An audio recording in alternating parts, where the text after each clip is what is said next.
Now, what if we want to save factor scores from our CFA so that we can use those factor scores in a path model, some sort of causal model?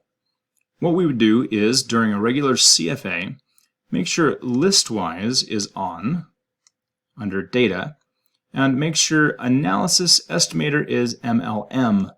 Now, if you're using Mplus locally on your machine and not through some virtualized machine like Citrix, you can actually just use ML or MLR.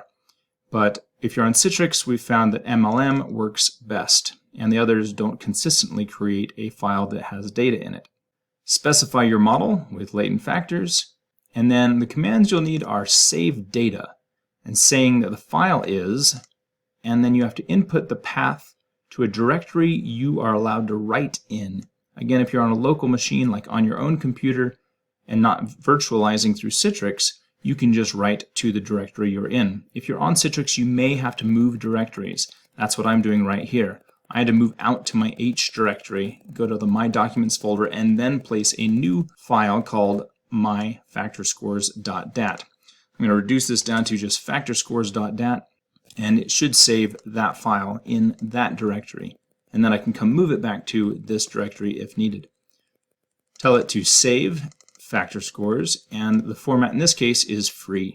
We're also welcome to output some values.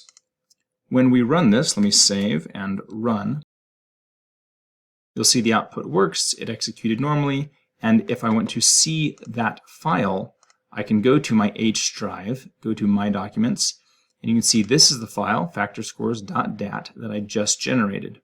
If I open this, I can see that it does have the data in it. Now I can move this, if I want, to the directory that I usually use, which is over here. So I'll just drag this over here. And now that data set is available for me as I use Mplus without having to reference the entire directory. Sorry, that's a bit of a runaround. If you're using Mplus locally, it'll be a lot easier, but if you're using it through a virtualized machine, something like Citrix, then there's a little bit of a workaround you'll need. Hope that helps.